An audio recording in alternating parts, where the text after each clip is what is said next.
നമസ്കാരം, എല്ലാവർക്കും സ്വാഗതം. ഇന്ന് നമ്മൾ നാരായണീയത്തിലെ 23-ാം ദശകമാണ് നോക്കാൻ പോകുന്നത്. ഭക്തിയുടെ ശക്തി വെളിവാക്കുന്ന വളരെ മനോഹരമായ കുറച്ച് കഥകളുണ്ടിതിൽ. നമുക്ക് അതിലേക്ക് കടക്കാം. അപ്പോൾ നമുക്ക് ഈ ഒരു ചോദ്യത്തിൽ നിന്ന് തുടങ്ങാം, അല്ലേ? ജീവിതത്തിൽ നമുക്ക് താങ്ങാനാവാത്ത ദുഃഖങ്ങൾ വരുമ്പോൾ അതിനെയൊക്കെ മറികടക്കാൻ ഭക്തിക്ക് കഴിയുമോ? ഈ ചോദ്യത്തിനുള്ള ഉത്തരം ഒരുപക്ഷേ ചിത്രകേതു മഹാരാജാവിൻ്റെ കഥയിൽ നമുക്ക് കാണാൻ സാധിക്കും. നമുക്ക് വഴിയെ അതിലേക്ക് വരാം. നമ്മുടെ ആദ്യത്തെ കഥ തുടങ്ങുന്നത് പ്രജാപതിയായ ദക്ഷനിൽ നിന്നാണ്. അദ്ദേഹത്തിന് സൃഷ്ടി വർദ്ധിപ്പിക്കണം. അതിനുവേണ്ടി അദ്ദേഹം ഭഗവാനെ തപസ്സു ചെയ്യുകയാണ്. ദശകം 23, 1-ാം ശ്ലോകം. പ്രാചേതസസ്തു ഭഗവന്നപരോഹി ദക്ഷ ത്വത്സേവനം വ്യഥിത സർഗവിവൃദ്ധികാമഃ ആവിർഭൂവീത തഥാ ലസദഷ്ടബാഹു തസ്മൈ വരം ദദിതത്താം ച വധൂമസ്നീം. പ്രജേതസ്സുകളുടെ പുത്രനായ ദക്ഷൻ തന്റെ വംശം വർദ്ധിപ്പിക്കണമെന്ന വലിയ ആഗ്രഹത്തോടെ ഭഗവാനെ സേവിച്ചു. അദ്ദേഹത്തിന്റെ തപസ്സിൽ സന്തുഷ്ടനായ ഭഗവാൻ 8 കൈകളോടുകൂടി തേജസ്സോടെ ദക്ഷന് മുന്നിൽ പ്രത്യക്ഷപ്പെട്ടു. എന്നിട്ട് അദ്ദേഹത്തിനു വേണ്ട വരങ്ങളും അസിഗ്നി എന്ന പത്നിയെയും നൽകി അനുഗ്രഹിച്ചു. അങ്ങനെ സൃഷ്ടിയുടെ തുടർച്ചയ്ക്കൊരു ദിവ്യമായ തുടക്കമാവുകയായിരുന്നു അവിടെ.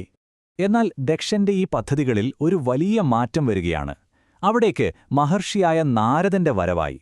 അതാണ് കഥയിലെ ഒരു വഴിത്തിരിവ്. ദശകം 23, 2-ാം ശ്ലോകം. തസ്യാത്മജാസ്ത്വയുധമീഷ പുനഃസഹസ്രം ശ്രീനാരദസ്യ വജസാ തവ മാർഗമാഭു നൈകത്ര വാസമൃഷിയെ സ മുമോജ ശാപം ഭക്തോത്തമസ്തൃഷിരനുഗ്രഹമേവമേനീ. നാരദ മഹർഷിയുടെ ജ്ഞാനം നിറഞ്ഞ വാക്കുകൾ കേട്ടപ്പോൾ ദക്ഷന്റെ 10,000-കണക്കിന് പുത്രന്മാർ ലൗകിക ജീവിതം വേണ്ടെന്നു വെച്ച് ഭഗവാനിലേക്കുള്ള വഴി, അതായത് ഭക്തിയുടെ മാർഗം തിരഞ്ഞെടുത്തു. സ്വാഭാവികമായും ദക്ഷന് ദേഷ്യം വന്നു. അദ്ദേഹം നാരദനെ ശപിച്ചു, ഒരിടത്തും സ്ഥിരമായി താമസിക്കാതെ അലഞ്ഞു നടക്കട്ടെയെന്ന്. പക്ഷേ ഭക്തരിൽ ഉത്തമനായ നാരദൻ ആ ശാപത്തെ ലോകനന്മയ്ക്കുള്ള ഒരു അനുഗ്രഹമായിട്ടാണ് കണ്ടത്. ഇനി നമ്മൾ കാണാൻ പോകുന്നത് ഭക്തിയുടെ സംരക്ഷണ കവചത്തെക്കുറിച്ചാണ്. കേട്ടിട്ടുണ്ടാവും, അതിശക്തമായ നാരായണ കവചം. ദശകം 23, 3-ാം ശ്ലോകം.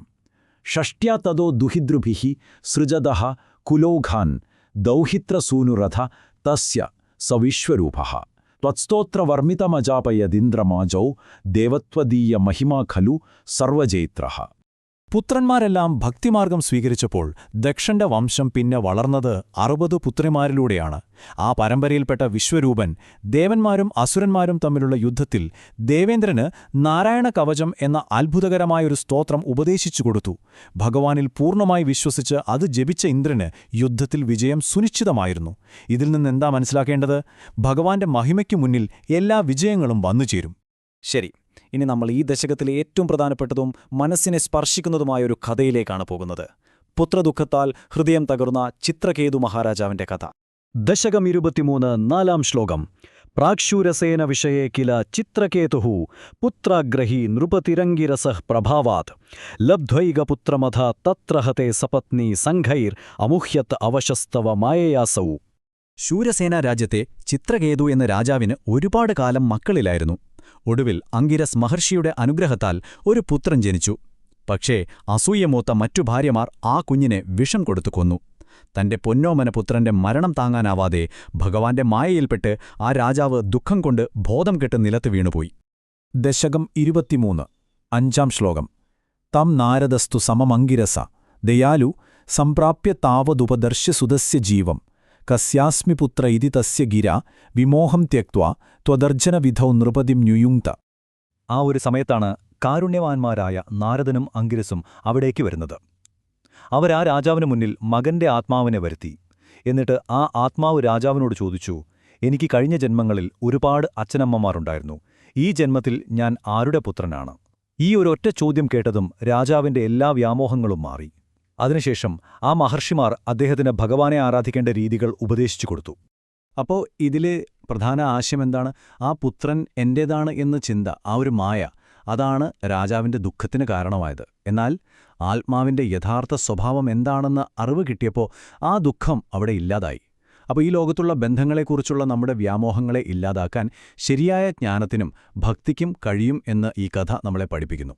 ഈ ചിത്രകേതുവിന്റെ കഥ പോലെ സനാതനധർമ്മത്തിൽ നമുക്ക് വഴികാട്ടുന്ന ഒരുപാട് അമൂല്യമായ അറിവുകളുണ്ട്. ഈ ആത്മീയ വെളിച്ചം കഴിയുന്നത്ര ആളുകളിലേക്ക് എത്തിക്കുക, അതാണ് ഞങ്ങളുടെ ജ്ഞാനകോശിന്റെ ലക്ഷ്യം. ഈ അറിവുകൾ കേട്ടതിന് ഒരുപാട് നന്ദി. ഞാൻ ഘോഷ് ഒരു ബഹുഭാഷാ ചാനലാണ്. ഞങ്ങൾ ഇംഗ്ലീഷ്, ഹിന്ദി, മറാഠി, തമിഴ്, ഗുജറാത്തി, മലയാളം, ബംഗാളി ഈ ഭാഷകളിലെല്ലാം ആത്മീയ ജ്ഞാനം പങ്കുവയ്ക്കുന്നുണ്ട്. കൂടുതൽ ഭാഷകൾ ഉടൻ തന്നെ വരുന്നുമുണ്ട്. സനാതനധർമ്മത്തിലെ വിലമതിക്കാനാവാത്ത നിധികൾ വളരെ ലളിതമായി, വ്യക്തമായി നിങ്ങളിലേക്ക് എത്തിക്കുക എന്നതാണ് ഞങ്ങളുടെ ലക്ഷ്യം. ഞങ്ങളുടെ ഈ ചാനലിൽ ശ്രീമദ് ഭാഗവതം, ഭഗവത്ഗീത, മഹാഭാരതം, ലളിതാ സഹസ്രനാമം, ദൈവത്തിൻ കുറൾ, സൗന്ദര്യലഹരി, മഹാരാഷ്ട്രയിലെയും ബംഗാളിലെയും സന്യാസിമാരുടെ കഥകൾ, പിന്നെ ആദിശങ്കരന്റെ ദിവ്യമായ അവതാരകഥ ഇതെല്ലാം നിങ്ങൾക്ക് ദിവസവും പല ഭാഷകളിലായി കാണാം.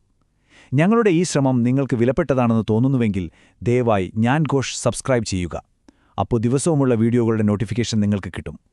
ഈ ദിവ്യമായ അറിവ് നിങ്ങളുടെ കുടുംബാംഗങ്ങളോടും സുഹൃത്തുക്കളോടുമൊക്കെ പങ്കുവയ്ക്കാനും ലൈക്ക് ചെയ്യാനും മറക്കരുത്. നമുക്കെല്ലാവർക്കും ഒരുമിച്ച് സനാതനധർമ്മത്തിന്റെ ഈ പ്രകാശം പരത്താം. പോകുന്നതിനു മുൻപ് ഒരു ചെറിയ ചോദ്യം കൂടി.